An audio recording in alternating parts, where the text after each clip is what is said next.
Hello and good morning everyone. आज के इस लेक्चर में हम सॉलिड स्टेट फिजिक्स को ही कंटिन्यू रखेंगे और आज का हमारा जो टॉपिक होगा वो introduction of solid state physics के ऊपर होगा। और साथ में इस लेक्चर में हम ये भी पढ़ेंगे कि सॉलिड स्टेट फिजिक्स होती क्या है, इसमें हम स्टडी क्या क्या करते हैं और इसका सिलेबस कहाँ से आया है, और साथ में इसकी जो डेवलपमेंट है वो कैसे हुई है और इसके ऊपर जो मॉडर्न रिसर्च आजकल क्या चल रही है, इन सब बातों के बारे में हम आज के लेक्चर में स्टडी करेंगे। तो स्टार्ट करते हैं। तो सबसे पहले हम बात करते हैं कि सॉलिड स्टेट फिजिक्स में हम स्टडी क्या करते हैं। ठीक है, तो सॉलिड स्टेट फिजिक्स में हम जो हमारे पास सॉलिड होते हैं उस सॉलिड की फिजिकल प्रॉपर्टीज़ के बारे में स्टडी करते हैं।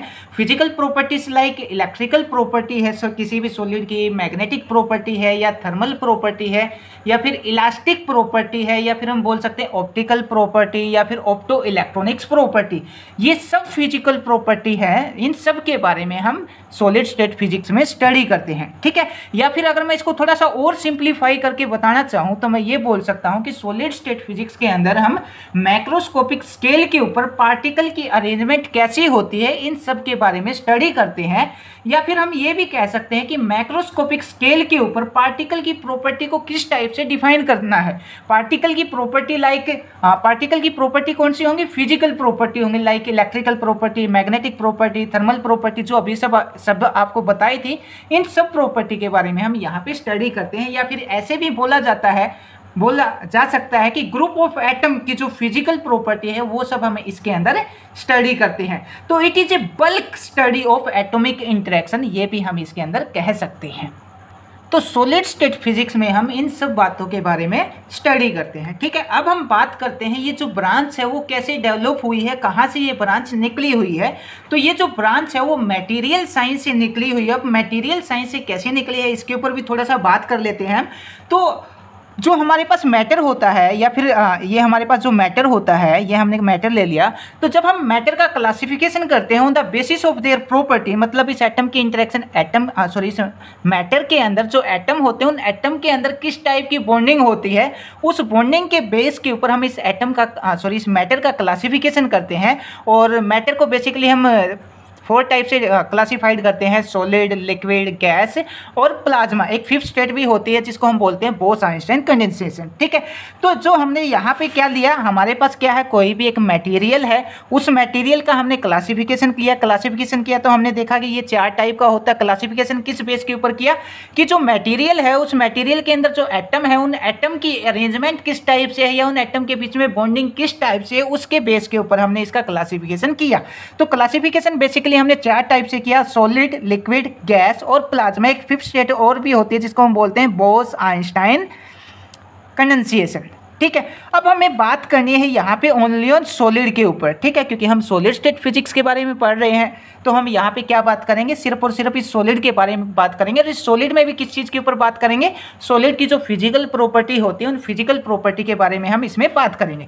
तो अब ये जो सॉलिड है, इस सॉलिड का क्लासिफिकेशन भी मैं 2 या 3 टाइप से कर सकता हूँ on the basis of electrical conductivity. यहाँ पे इलेक्ट्रिकल कंडक्टिविटी के बेस के ऊपर मैं इस सॉलिड को डिफरेंट टाइप में क्लासिफाइड कर सकता हूँ। जैसे अगर मैं इलेक्ट्रिकल कंडक्टिविटी के बेस के ऊपर इसको अलग अलग पार्ट के अंदर डिवाइड करूँ तो क्या आ जाएगा, हमारे पास आ जाएगा कंडक्टर, आ जाएगा इंसुलेटर, आ जाएगा सेमीकंडक्टर, आ जाएगा। और एक 4th टाइप भी होता है जिसको हम बोलते हैं सुपर कंडक्टर, जिसके ऊपर हम ऑलरेडी बात कर चुके हैं।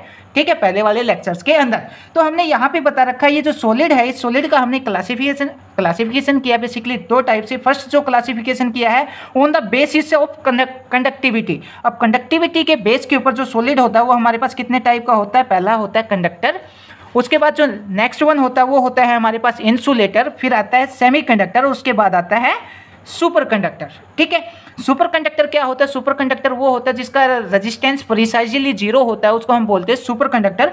अब अगर आप सुपर कंडक्टर के बारे में जानना चाहते हैं तो चैनल की प्लेलिस्ट में जाके वहाँ पे देख सकते हैं, सुपर कंडक्टिविटी के ऊपर पूरी लेक्चर सीरीज अपलोड कर रखी है।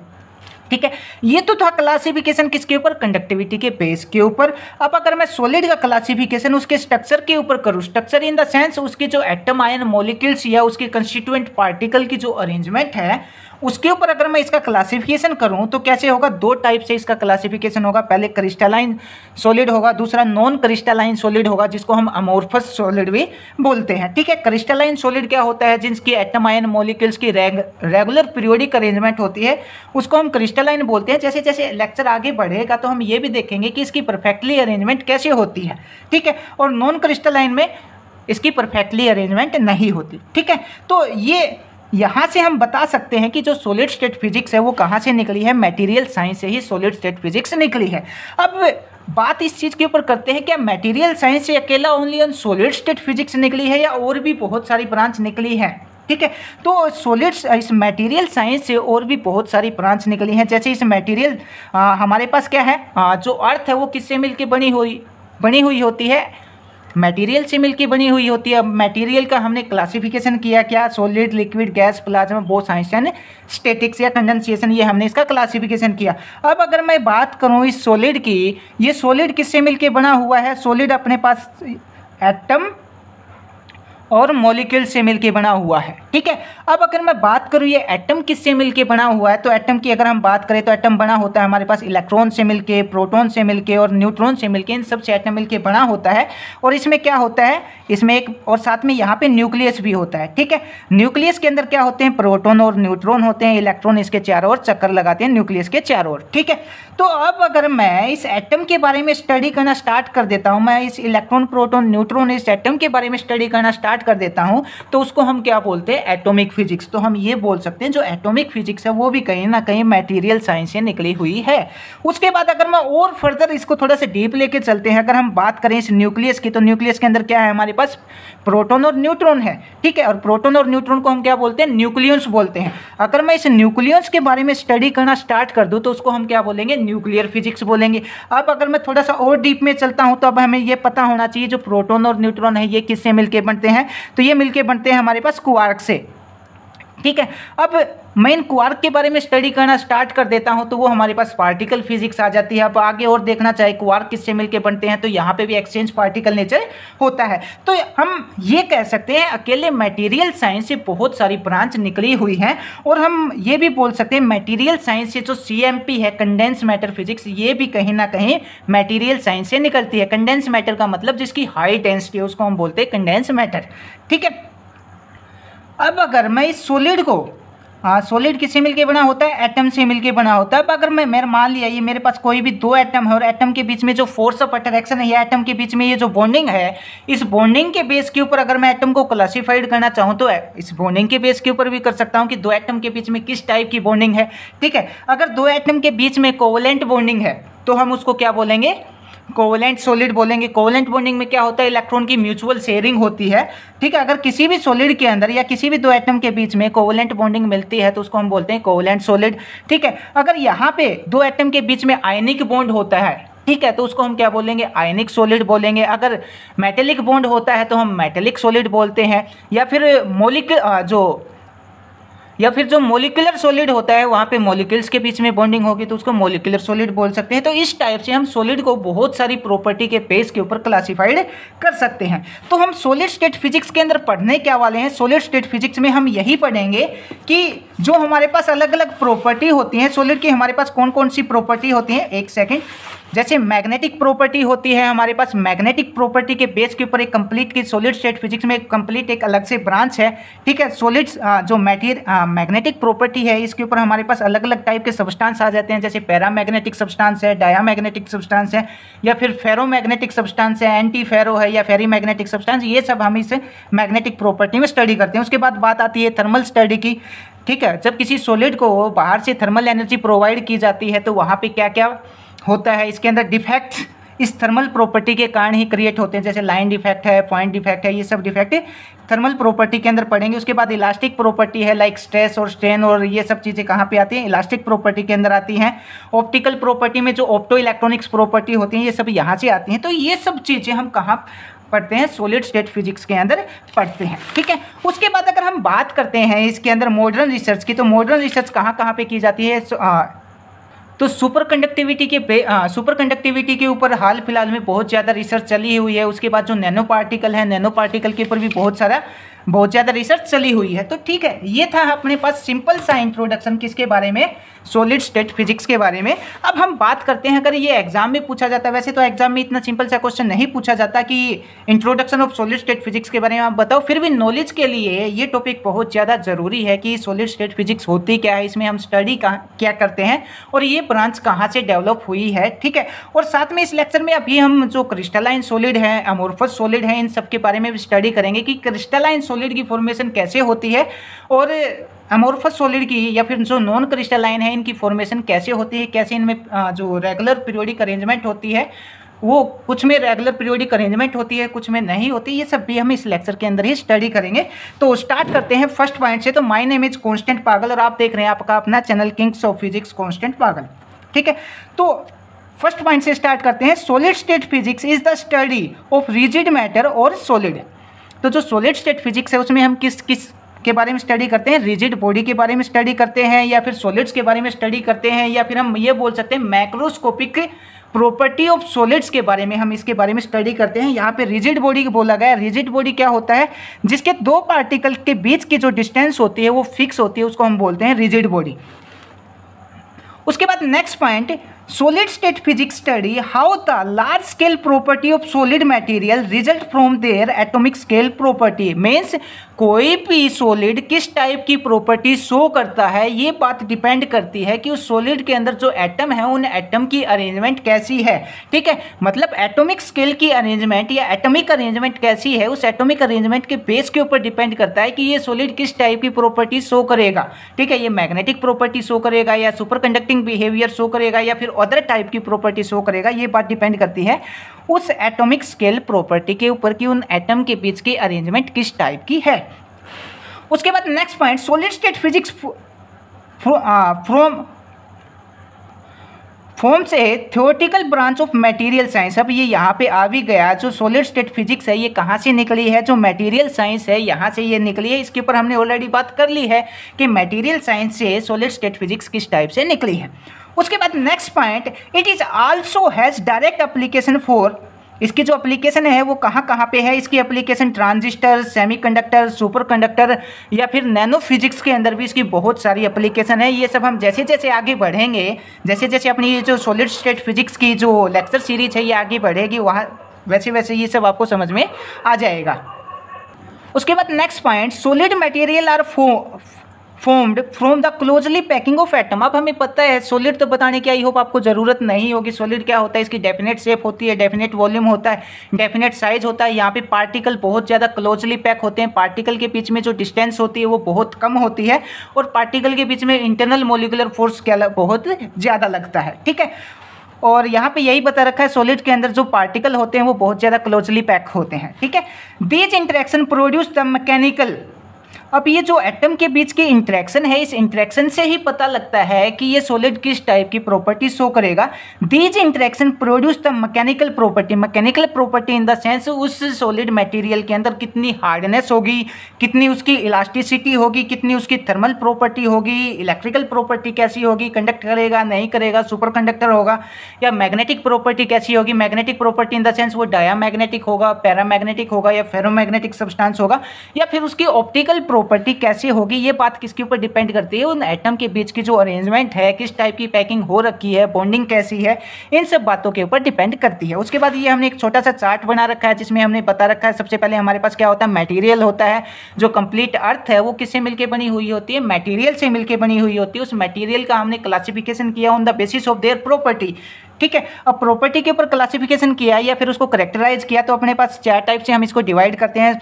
सबसे पहला होता है सॉलिड, उसके बाद लिक्विड, फिर गैस, फिर प्लाज्मा और फिर बोस-आइंस्टाइन स्टैटिक्स। ठीक है, हमें मतलब है यहाँ पे सॉलिड स्टेट फिजिक्स में ओनली ऑन सॉलिड से मतलब है, तो सॉलिड का हमने क्लासिफिकेशन कर सकते हैं डिफरेंट टाइप के ऊपर। सॉलिड का क्लासिफिकेशन कौन कौन सी बातों के ऊपर किया जा सकता है, थर्मल प्रॉपर्टी के ऊपर कर सकते हैं, इलेक्ट्रिकल प्रॉपर्टी के ऊपर कर सकते हैं, मैग्नेटिक प्रॉपर्टी के ऊपर कर सकते हैं, ऑप्टिकल प्रॉपर्टी के ऊपर भी कर सकते हैं, साथ में स्ट्रक्चरल प्रॉपर्टी के बेस के ऊपर भी इसका क्लासिफिकेशन हम कर सकते हैं। ठीक है, तो हमने यहाँ पे ये क्लासिफिकेशन करके बताया है क्रिस्टलाइन और नॉन क्रिस्टलाइन। अभी हम आगे पढ़ेंगे क्या होते हैं, किस टाइप से इनकी अरेंजमेंट होती है। उसके बाद जो नेक्स्ट पॉइंट है, नेक्स्ट पॉइंट यहाँ पे बहुत ज़्यादा इंपॉर्टेंट है। Depending on the material involves and the condition in which it was formed.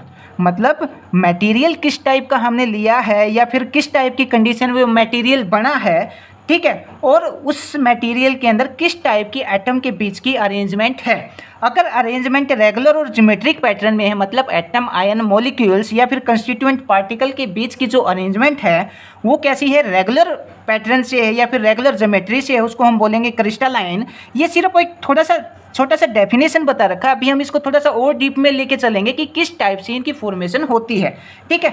इसको हम क्या बोलते हैं, क्रिस्टलाइन सॉलिड्स बोलते हैं। इसके अंदर अपने पास क्या होता है, जो मेटल होती है वो लेके चलते हैं और जो वाटर आइस होती है वो भी हम इसके अंदर काउंट करके चलते हैं। उसके बाद इरेगुलर जो अरेंजमेंट होती है वो किसके अंदर होती है, नॉन क्रिस्टलाइन सॉलिड्स के अंदर होती है। लाइक अपने पास जो ग्लास विंडो होती है ये इसका एग्जाम्पल है, या फिर हम रबड़ भी बोल सकते हैं, और जो मीका मिट्टी होती है वो भी इसका एग्जाम्पल हो सकता है।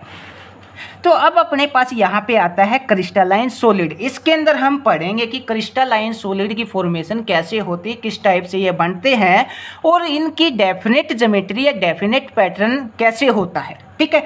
तो सबसे पहले हम बात करते हैं एक बार क्रिस्टल के बारे में कि क्रिस्टल क्या होता है, CYSTAL। ये क्रिस्टल के बारे में जान लेते हैं, उसके बाद क्रिस्टलाइन सॉलिड के बारे में पढ़ेंगे, ठीक है। तो जो क्रिस्टल है वो बेसिकली अपने पास दो चीज़ों से मिलकर बना होता है। कौन कौन सी दो चीज़ें, पहला तो होता है लेटिस और दूसरा होता है पेस। अब लेटिस क्या होता है, ये एटम, आयन, मॉलिक्यूल्स के या फिर ये पॉइंट की एक अरेंजमेंट होती है 3 डायमेंशन के अंदर। और ये जो पॉइंट की हमने अरेंजमेंट ली है कुछ इस टाइप से अरेंजमेंट होती है, ठीक है, पॉइंट की। और इस पॉइंट की अरेंजमेंट के ऊपर अगर हम एटम बिठा देते हैं, कोई भी आइडेंटिकल एटम, जैसे मैंने Na का एटम यहाँ पे रख दिया, यहाँ पे क्लोरीन का रख दिया, यहाँ पे Na का रख दिया, तो यहाँ पे अपने पास क्या बन जाएगा, एक NaCl का एक क्रिस्टल बन जाएगा। या इसको और ज़्यादा सिंपल वे में बोलना चाहें तो हम क्या बोल सकते हैं, लेटिस क्या है कि इमेजिनरी पॉइंट है। ये क्या है कि इमेजिनरी पॉइंट है। अगर मैं हम उस इमेजिनरी पॉइंट के ऊपर अगर मैं कोई बेसिस रख दूं, बेसिस का मतलब क्या है, कोई भी पार्टिकल रख दूं, कोई भी एटम रख देता हूं, आइडेंटिकल एटम, तो वो क्या बन जाएगा, अपने पास क्रिस्टल बन जाएगा। अगर इसको थोड़ा और सिंप्लीफाई करके बताया जाए लेटिस क्या है, तो लेटिस एक इमेजिनरी पॉइंट की अरेंजमेंट होती है। जैसे इसको थोड़ा और समझने की कोशिश करते हैं, जैसे हम सपना देखते हैं, कोई भी मान लिया अपने को कोई एक घर बनाना है, तो उस घर की हम इमेजिनेशन करते हैं कि इस घर में क्या होगा, ये दीवार ऐसी होगी, ये दीवार ऐसी होगी, ये कमरा ऐसे बना होगा। ये क्या है, सिर्फ और सिर्फ इमेजिनेशन। अगर मैं उस इमेजिनेशन के अंदर ईंट रखना स्टार्ट कर देता हूँ तो वो क्या बन जाएगा, पूरे का पूरा क्रिस्टल बन जाएगा। आई बात समझ में। अब अगर हम जो घर बना रहे हैं वो घर हम किससे बनाए, ईंटों से बनाए, तो उसकी जो अरेंजमेंट होगी वो कैसी होगी, पीरियोडिक अरेंजमेंट होगी। अब अगर मैं वही घर पत्थरों से बनाऊं तो जो अपने पास जो दीवार बनेगी उसका जो ऑर्डर होगा वो डेफिनेट नहीं होगा, वो एक फिक्स पैटर्न से नहीं बनेगी। तो हम क्या बोल सकते हैं, जो लेटिस है वो क्या है कि इमेजिनरी पॉइंट का ढांचा है, और जो हमने ईंटें लगाई है वो क्या है, अपने पास बेसिस है। अब दोनों चीज़ों आपस में मिलते ही अपने पास क्या फॉर्म हो जाएगा, क्रिस्टल की फॉर्मेशन हो जाएगी। आई बात समझ में। और इसके बाद हम ये भी बोल सकते हैं, जब हम ईंटों से घर बनाते हैं तो जब ईंट लगा के कोई दीवार हम बनाते हैं तो वहाँ पर एक पीरियोडिक अरेंजमेंट होती है, ठीक है।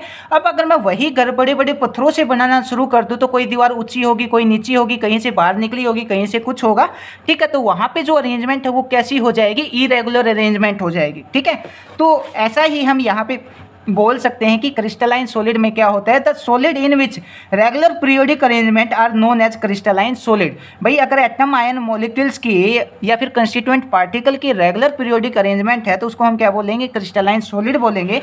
इसके एग्जांपल हम बोल सकते हैं ZnCl बोल सकते हैं, NaCl बोल सकते हैं, ठीक है।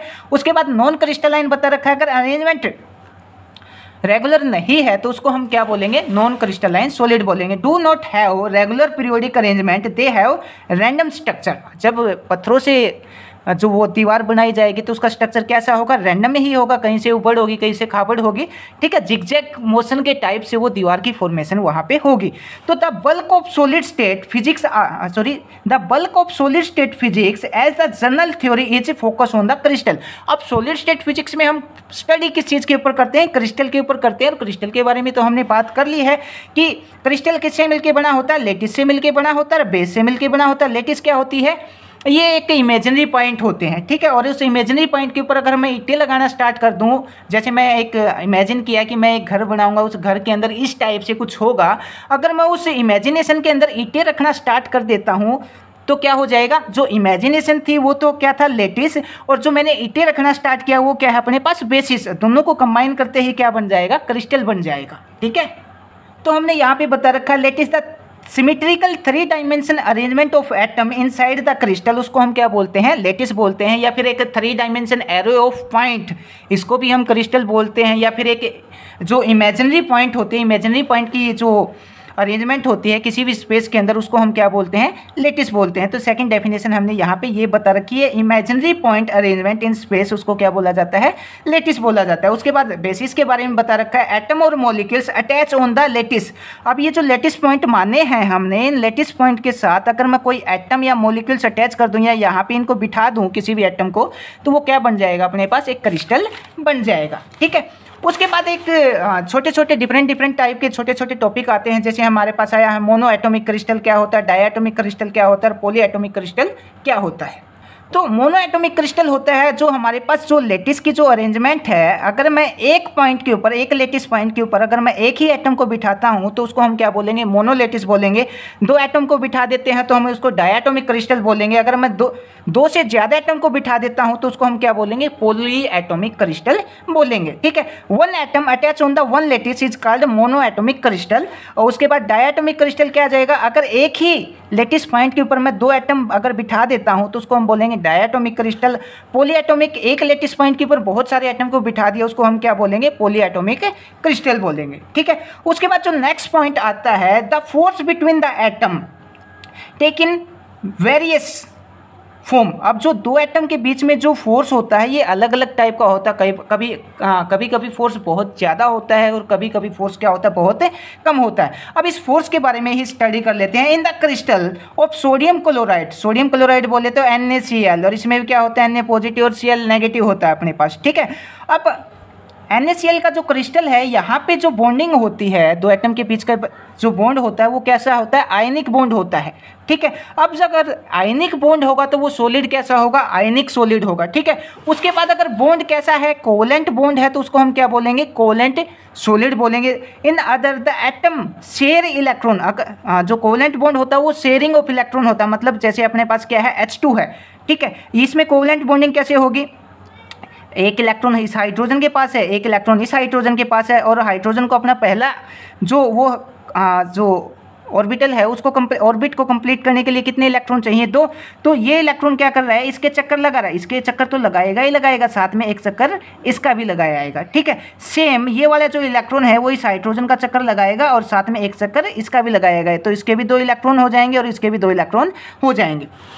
ठीक है, तो the difference between the type of solid result from the difference between bonding. अब हमारे पास जो डिफरेंट टाइप के जो सॉलिड होते हैं वो कैसे फॉर्म होते हैं, ये फॉर्म होते हैं उन एटम के बीच की जो एटम के बीच में जो फोर्स लगता है उस फोर्स के ऊपर डिपेंड करता है कि अपने पास किस टाइप का सॉलिड होगा। उसके बाद नेक्स्ट पॉइंट बता रखा है कि मॉडर्न रिसर्च क्या क्या होती है। मॉडर्न रिसर्च होती है हाई टेम्परेचर सुपर कंडक्टर। ठीक है, इसके ऊपर हमने अभी तक बात नहीं की है सुपर कंडक्टिविटी लेक्चर सीरीज में, पर जैसे जैसे हम आगे बढ़ेंगे सुपर कंडक्टिविटी के अंदर तो हम इसके ऊपर भी बात करेंगे कि हाई टेम्परेचर सुपर कंडक्टर क्या होते हैं। हाई टेम्परेचर सुपर कंडक्टर वो होते हैं जो ज़्यादा टेम्परेचर के ऊपर भी, आजकल तकरीबन 100 केल्विन के आसपास के भी सुपर कंडक्टर आए हुए हैं, इनको हम क्या बोलते हैं, हाई टेम्परेचर सुपर कंडक्टर बोलते हैं। ठीक है, उसके बाद क्वासिक क्रिस्टल के ऊपर भी बहुत ज़्यादा रिसर्च चली हुई है, स्पिन ग्लास के ऊपर भी मॉडर्न रिसर्च चली हुई है, नैनो मटेरियल्स।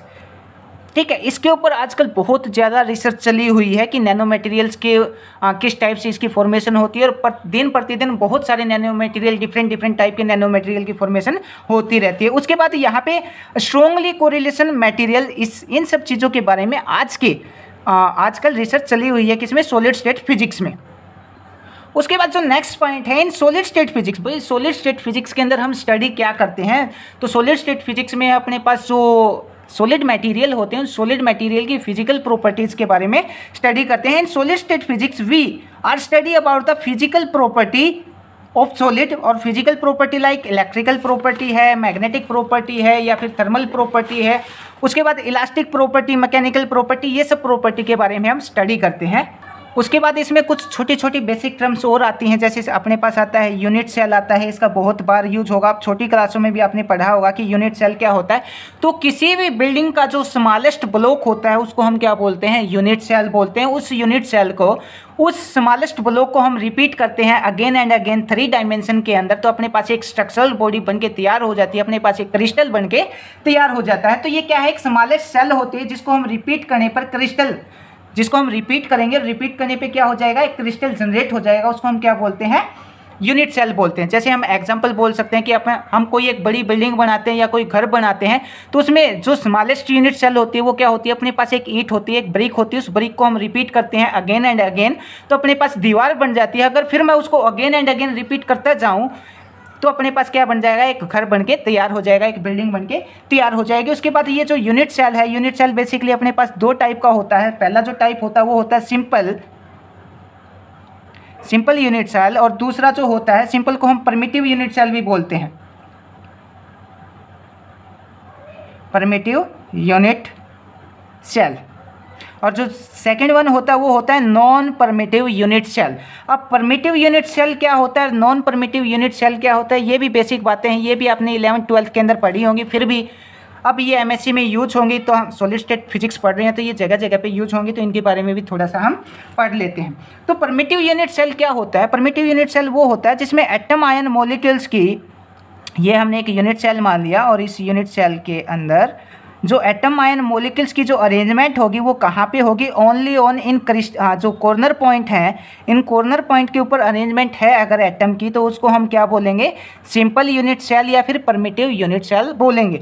अब नॉन परमिटिव यूनिट सेल में क्या होगा, अगर कॉर्नर के साथ साथ किसी और पोजीशन के ऊपर और है तो उसको हम क्या बोलेंगे, नॉन परमिटिव बोलेंगे। ठीक है, अब नॉन परमिटिव के भी अपने पास कुछ टाइप होते हैं, जैसे फेस सेंटर होता है। तो फेस सेंटर में क्या होगा, जो एटम है वो कॉर्नर के ऊपर तो होंगे ही होंगे, और साथ में इस फेस के ऊपर भी होंगे। फेस कितने हैं हमारे पास, फेस यहाँ पे 6 है। पहला फेस कौन सा हो जाएगा, पहला फेस ये हो जाएगा, ये पेन को ध्यान से देखना आप, ठीक है। फर्स्ट फेस ये हो जाएगा, सेकंड फेस